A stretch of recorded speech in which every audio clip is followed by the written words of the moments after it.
Purihin ng Panginoon, isang pinagpalang araw po sa ating lahat. Muli po, ako po ay bumabati sa inyo ng isang magandang araw sa inyo pong lahat, sa mga giliw po kung taga-subaybay sa ating pong programa dito po sa YouTube channel. Tigit sa ating pong mga subscribers, sa ating pong mga silent viewers, saan man panig ng ating bansang Pilipinas, even po yung sa iba't ibang dako po ng bansa. Maraming salamat sa Diyos sa patuloy na ating pong pagpapatuloy po na pangangaral na salita ng Diyos ito po sa ating programa sa YouTube channel. At tayo muna po manalangin bago po tayo magsimula.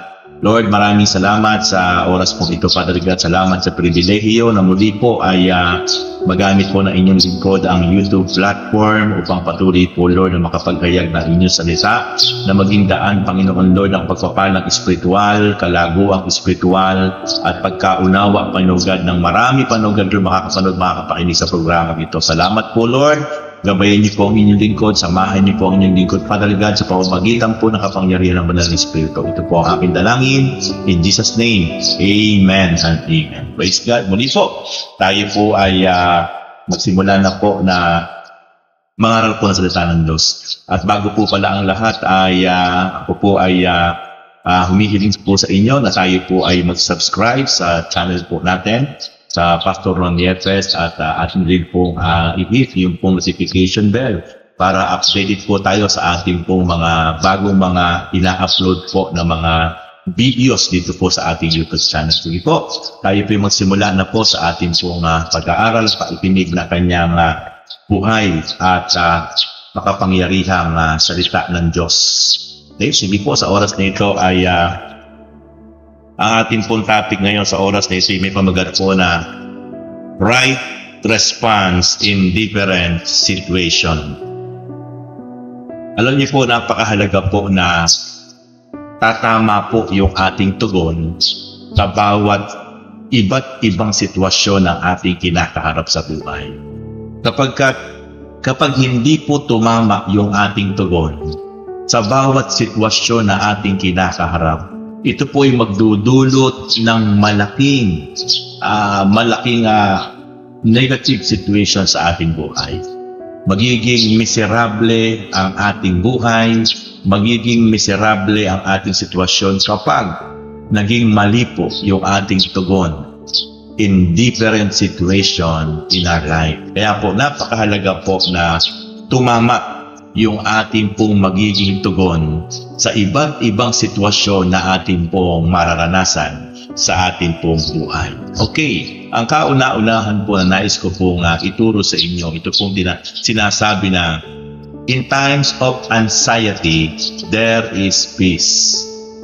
Sa panahon ng sobrang pagkabalisa, sa panahon ng sobrang pagkabagabag, doon ay may kapayapaan. Napakahalaga po na maunawaan po natin na kahit dumating sa point ng buhay ng isang tao na siya'y sobra na pong magkaroon ng takot, pangamba, pero doon po sa sobrang takot at pangamba ay po pwede pa rin po niyang maranasan ang tinatawag na kapayapaan, kapanatagan. Sapagkat kailangan lang pong tumama yung kaniyang magiging tugon sa bawat iba-ibang sitwasyon sa kanyang buhay. At puntahan po natin ang salita ng Diyos na binabanggit po sa aklat ng John 14 verse 1. Do not let your hearts be troubled. Trust in God, trust also in me. Ito po ay personal na sinabi ng ating Panginoong Hesukristo. Na sinabi po niya in the book of John 14 verse 1, huwag kayong mababalisa. Manalig kayo sa Diyos, magtiwala kayo sa Diyos, at magtiwala din kayo sa akin. So makikita po natin, napakahalaga po yung tinatawag na trust in God and trust our Lord Jesus Christ. Sapagkat kapag tayo natutunan nating magtiwala sa magagawa ng Diyos, kahit dumadaan ka pa sa matitinding pagsubok ng buhay, ay doon ay makakaranas ka ng ibayong kapayapaan. Kaya ano sabi ng Philippians chapter 4 verse 6? Do not be anxious about anything, but in everything by prayer and petition, with thanksgiving present your request to God. Nakikita po natin na binabanggit po ng Biblia na huwag tayong mababalisa. Sa halip, manalangin tayo. Manalangin tayo ng may pasasalamat, na may pagtitiwala sa magagawa ng Diyos. Ang sabi po dyan, kapag tayo nagtulang po ating manalangin ng may pasasalamat, yung kapanatagan, yung kapayapaan na nagmumula sa ating Panginoon ay atin pong mararanasan. Kaya sabi po ng verse 7, at hindi malirit na kapayapaan. Philippians chapter 4 verse 7. At hindi malirit na kapayapaan ng Diyos ang mag-iingat sa inyong puso at pag-iisip sa pamamagitan ni Kristo Jesus. Yung kapayapaan sa isip at puso natin ay mararanasan natin kapag tayo po'y natuto na magtiwala. Natuto po tayo talaga na manalangin, magtiwala na may pasalamat, may pagtitiwala sa magagawa ng Diyos. Dadaloy sa ating isip at puso yung tinatawag na kapayapaan sa ating isip, sa ating puso. Peace with our mind and with our heart. Kaya po, in times of anxiety, there is peace. Kaya makikita po natin na talagang kapag tumama lang po yung dugo natin, kahit sobra po tayong nababalisa, sobra po tayong natatakot na sa bawat sitwasyon na di maganda, pero kapag yung atin naging tugon sa harap ng ating sobrang pinagdadaan ng kabalisahan, ay natutunan po natin na manalangin at may pagtitiwala, yung kapanatagan, yung kapayapaan ay atin pong mararanasan. And then, second point is, in times of fear, there is trust. Sa panahon ng pagkatakot, doon tayo dapat lalong magtiwala. Magtiwala tayo sa magagawa ng Diyos, hindi sa magagawa natin, hindi sa magagawa ni man, kundi sa magagawa ng Diyos. Sa panahon na tayo ay binabalot ng takot, binabalot ng pangamba, napakahalaga na dito lalo higit tayo magtiwala sa magagawa ng Diyos, sa kapangyarihan ng Diyos. Sabi ng Awit 46 verse 2, di dapat matakot mundo'y mayanikman, kahit na sa dagat ang bundok mabuwal. Praise God. Ibig sabihin, kahit anong nagaganap sa ibabaw ng mundo, kahit anong nangyayari sa ating kapaligiran, hindi tayo dapat matakot. Patuloy lang tayo magtiwala sa pag-iingat at kapangyarihan ng Diyos sa ating buhay. And then, Awit 43 verse 2 to 3, pag ikaw ay daraan sa karagatan, sasamahan kita. Di ka madadaig ng mga suliran. Dumaan ka man sa apoy, di ka di ka maibubuwal ng mabibigat na pagsubok. Sapagkat akong si Yahweh ang iyong Diyos, ang sa iyo, saan ka man magsundan. Praise God. Hallelujah. Kaya makikita natin mga kapatid na talagang sa panahon ng pagkatakot, di ka dapat matakot sapagkat sa panahon ng pagkatakot, doon ka lalo't higit magtiwala sa pangako at magagawa ng Diyos. Sa aklat po ng Hebrews chapter 13 verse 5, ang sabi ng Diyos, because God has said, never will I leave you, never will I forsake you. Wow! Sinabi niya ng Diyos, sa bawat isang tapat na nagtitiwala sa Kanya, sa bawat isang tunay na kumilala tumanggap sa ating Panginoon Jesus, hindi ko kayo iiwan, hindi ko kayo pababayaan. Kaya paano ka matatakot? Pagtitiwalaan mo lang kung ano ang pangako ng Diyos. In times of fear, there is peace. Dito tayo dapat lalo sigit na magtiwala sa ating Panginoon. In times of fear, there is trust. Ito lagi dapat tayo magtiwala sa ating Panginoon. Sa panahon na tayo pa ay parang nailintakutan sa ating buhay. Nasabi ng Awit 94 verse 14, Mga lingkod ni Yahweh ay hindi niya iiwanan.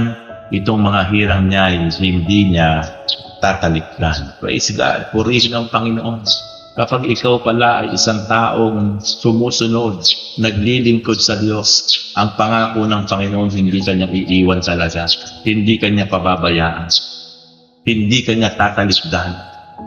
Kung meron mang mga tao nang iiwan at tumatalikod sa kanyang kasama at mahal sa buhay, pero ang Diyos kahit kailan hindi ka niya iiwan, hindi ka niya tatalikdan. Kapag ito ang pangako ng Diyos na kailangan lang natin pagtiwalaan sa panahon na tayo ay kinakapitan ng takot. In times of fear, there is trust. Praise God. Purihin ang Panginoon. And then next point, in times of suffering, there is relief. Sa panahon ng kahirapan, ng paghihirap, doon ay may kaginhawaan. Kaya mga kapatid, kapag tumama yung tugon natin, kahit ano yung pinagdadaanan mo, sobra kang napapagad, nahihirapan sa iyong buhay, pero dapat maranasan mo yung tunay na kapahingahan. At ang tunay na kapahingahan ay hindi makikita sa ibabaw ng mundo. Ang tunay na kapahingahan ay mararamdaman at mararanasan lang sa piling at biyaya ng ating Panginoon. Praise God. Hallelujah.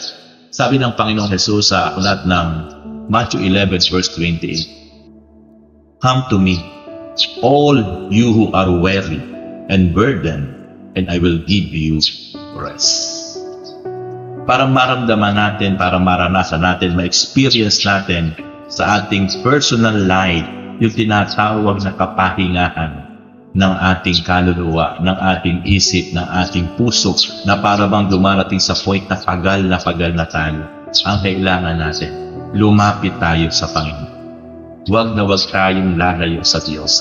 Because habang tayo lumalayo sa Panginoon, yung bigat, yung hirap, yung pagkapagod, lalo nating ma-experience. But the moment na tayo ay lumapit, gaya ng panawagan ng ating Panginoon, "Come to me, all you who are weary and burdened, and I will give you rest." Ang tunay na makakaranas ng kapahingahan ay ang mga taong nagpapasa Diyos, ang mga taong patuloy na sumusunod ng tapat sa kalooban ng Diyos. Sila yung tunay na makakaranas ng kapahingahan. Kaya kailangan lang tumama yung ating tugon sa bawat iba't ibang sitwasyon na ating pwedeng maranasan habang tayo nabubuhay sa ibabaw ng mundo. In times of suffering, there is relief. Mararanasan natin ang kaginhawahan, mararanasan natin ang kapahingahan sa pamamagitan ng ating Panginoong Jesucristo lang. At kapag tayo lumapit sa Panginoon, meron siyang ipagagawa sa atin. At ano yun? Sabi ng 11 verse 29, sabi ng ating Panginoon, "Take my yoke upon you and learn from me, for I am gentle and humble in heart, and you will find rest for your soul." Sabi ng Panginoon, kapag tayo lumapit sa Kanya at yung ating mga pabigatan na nararanasan, ibibigyan niya tayo ng kapahingahan. Tang sabi niya, "Pasanin niyo ang aking pamasok at mag-aral kayo sa akin, sapagkat ako'y maamo at mababang loob, at makasusumpong kayo ng kapahingahan para sa inyong kaluluwa." Praise God. Kaya kapag tayo dumadaan sa mga iba't ibang kapighatian, kahirapan ng ating buhay, ang susi lang talaga, ang tamang tugon lang, kapatid, lalo tayong humakbang papalapit sa Panginoon. Lalo tayong magpasa Diyos. Lalo tayo talagang maging mainit, talagang maging tapat na sumusunod sa Panginoon. Sapagkat in times of suffering, there is relief. Mararanasan natin yung kapahingahan, yung kaginhawahan ng ating damdamin at puso't isipan sa pamamagitan ng ating patuloy na pagsunod, pag-aaral sa salita ng Panginoon. At siya ang ipangako noon. Bibigyan tayo ng kapahingahan ng ating kaluluwa kapag tayo ay sumunod sa Kanya. Pinasa natin yung pamasok na ibinibigay nga. It is about obedience, the will of our Lord. And then, patuloy tayo nag-aral ng Kanyang salita. At kapag itinatutunan natin, naipamuhay natin yung kapahingaan, yung kapayapaan, hindi po pwedeng hindi natin maranasan. Mabigat bandalhin yung pamatong na ibibigay sa atin ng Panginoon. Matthew 11 verse 30, "For my yoke is easy and my burden is light." Sabi ng Panginoon, yung pamatok na ibibigay sa inyo magaan, maginhawang dalhin. Bagamat merong ipapapasan, merong ipapagawa sa atin ng Panginoon, pero hindi ito mabigat, hindi tayo mahihirapan. Ito yung maginhawa at magaan dalhin. Kaya napakahalaga na lumapit tayo sa Panginoon, sumunod tayo sa Panginoon. Pasanin natin yung pamatok yon. Yung papapasan sa papatok, yun yung pagsunod natin sa Panginoon. Huwag na huwag tayo hindi magpapatuloy sapagkat yan ang susi at tamang tugon sa panahon ng kahirapan. Makakaranas tayo ng kaginhawaan, kapahingahan na dulot ng ating Panginoong Yesu Cristo. And then, fourth point is, in times of decision, there is guidance. Sa panahon na kailangan nating magpasya, parang napapagal tayo, para bang nahihirapan tayo, parang naguguluhan tayo. Pero doon ay meron tunay na gabay na walang iba kundi ang ating Panginoon. Habang tayo ay talagang sa Diyos talaga dumudulong, humihingi ng tulong, at tayo ay naguguluhan sa maraming bagay. Pero kapag tayo nagsunan talaga natin sa kanila lamang talaga dumulong, humingi ng tulong, doon sa mga panahon iyon, mararanasan natin ang gabay, ang tamang landas na dahil itinuturok ng ating Panginoon na sinasampalatayan at pinaglilingkuran. Okay, ano ba ang sabi?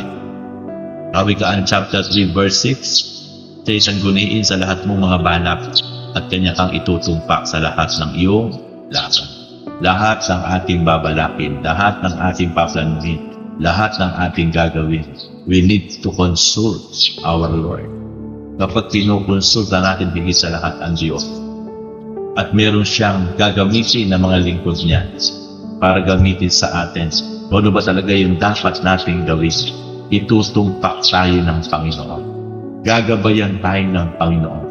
Kaya yan yung tinatawag na in times of decision, there is guidance. May maglilid sa atin, may mag-guide sa atin. Walang iba kundi ang kalooban at kapangyarihan pa rin ng Panginoon para hindi tayo magkamali, para hindi tayo madupilas sa bawat pagkakataon na tayo ay magpapasya sa ating buhay.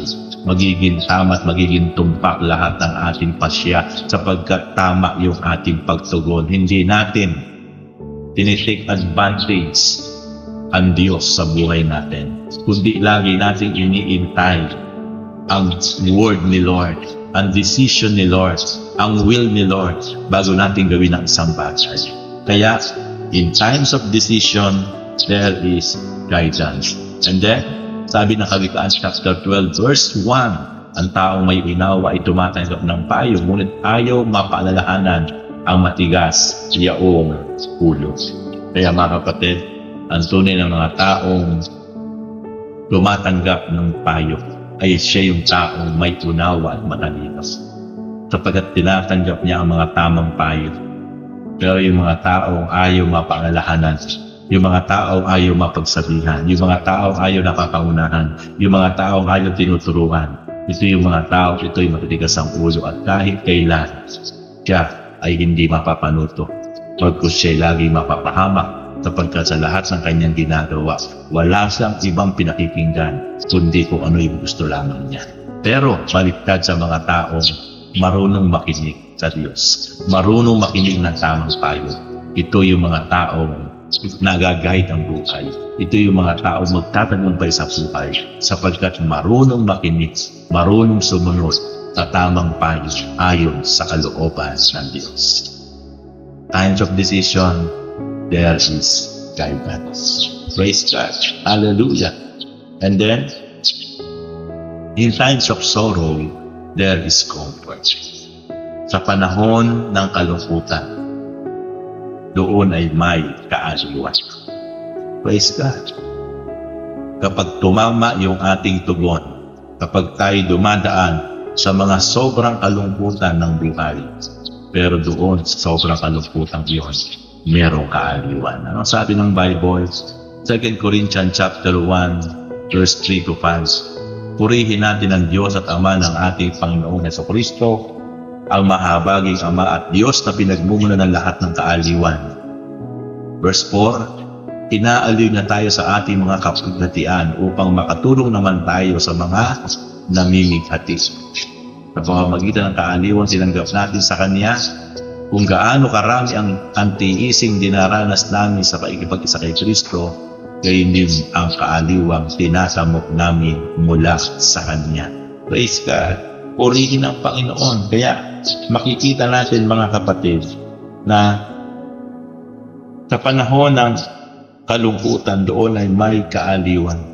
Kapag tayo ay tunay na nakasentro ang ating pagtitiwala at pananampalataya at isip at puso, sa panahon ng sobrang kalungkutan, may kaaliwan na mararanasan tayo. At yung kaaliwang iyon ay magiging kaaliwan tayo para sa marami. Sapagkat ang sabi diyan, inaliw na tayo sa ating mga kapighatian upang makatulong naman tayo sa mga namimighati. Kaya tayo po ay inaliw ng Panginoon. Siya po yung nagbigay talaga sa atin ng comfort.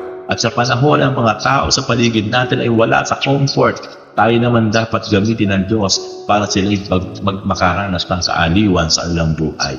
Kaya mga kapatid, napakahalaga ng bawat isa sa atin talaga ay patuloy na makaranas ng kaaliwan na nagmumula sa ating Panginoon. And then last point is, times of trials, there is strength. Sa panahon ng mga pagsubok, doon ay may kalakasan. Kasi maraming sitwasyon na kapag ang tao'y dumadaan sa matitinding pagsubok ng buhay, sunod-sunod na pagsubok ng buhay, dito na siya nanghihina, nanlulupaypay, nawawala ng pag-asa at parang ayaw na niyang mabuhay. Pero kapag tumama yung tugon natin sa mga panahon ng pagsubok, doon lalo't higit mararanasan natin ang kalakasan mula sa ating Panginoon. Anong sabi ng aklat ng Santiago? Chapter 1, verse 2 to 3. Mga kapatid, magalak kayo kapag kayo dumaranas sa iba't ibang pagsubok. Wow! Magalak daw tayo kapag dumadanas tayo ng iba't ibang pagsubok. Bakit kaya? Verse 3, sapagkat alam ninyo na lalo magiging matatag ang inyong pananampalataya matapos ninyong mapagtagumpayan ang mga pagsubok na iyan. Okay, makikita natin. Ito pala ang po pwede maging instrument para tumatag, para tumibay, para lumalim ang ating pananampalataya at relasyon sa Diyos. Kailangan talaga nating ma-experience ang iba't ibang challenges ng buhay.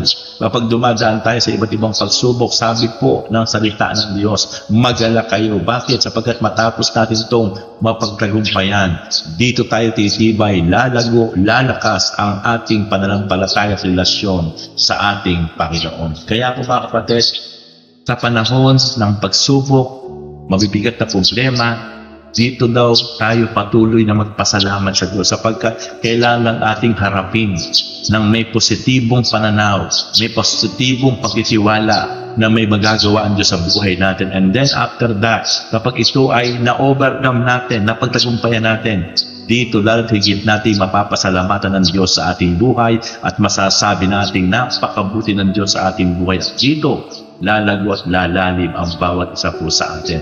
In times of trials, there is strength. Dito tayo lalo lumalago, lumalalim ang ating spiritual life. Mga kapatid, ito po ang iba't ibang sitwasyon ng buhay, pero kailangan lang tumama yung ating pagharap sa iba't ibang sitwasyon na ito.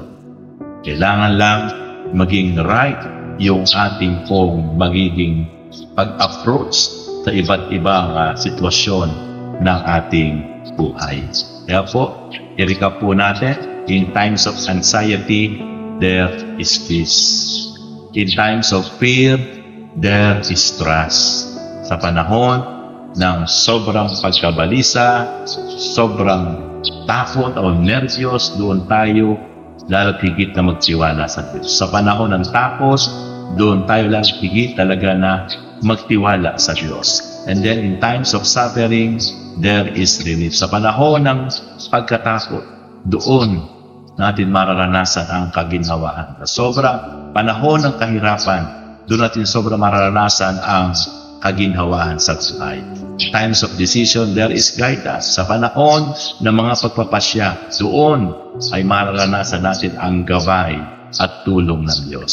In times of sorrow, there is comfort. Sa panahon ng kalungkutan, doon natin pwedeng maranasan ang kaginhawaan, kaaliwan sa ating buhay, sa tulong ng ating Panginoon. In times of trials, there is strength. Sa panahon ng mga pagsubok, doon, kapag na-overcome natin yan sa pagtitiwala natin at pagsunod sa Panginoon, doon tayo patuloy na palalakasin ng Panginoon.